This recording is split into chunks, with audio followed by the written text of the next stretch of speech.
ഒരു കൊച്ചു സ്വപ്നവുമായി ഒരു നുള്ളു മോഹവുമായി ഇണക്കിളി ഈ നെഞ്ചിൽ പറന്നു വന്നു.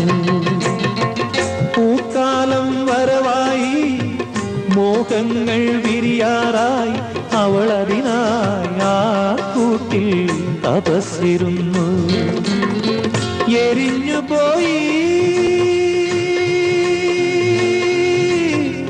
രാപ്പാടി പെണ്ണിൻ കനവുകളും ആ കാട്ടുതീ ഇല കൊഴിയും ശിശിരത്തിൽ ചെറുകിളികൾ വരവായി മനമുരുകും വേദനയിൽ ആൺകിളിയാ കഥ പാടി.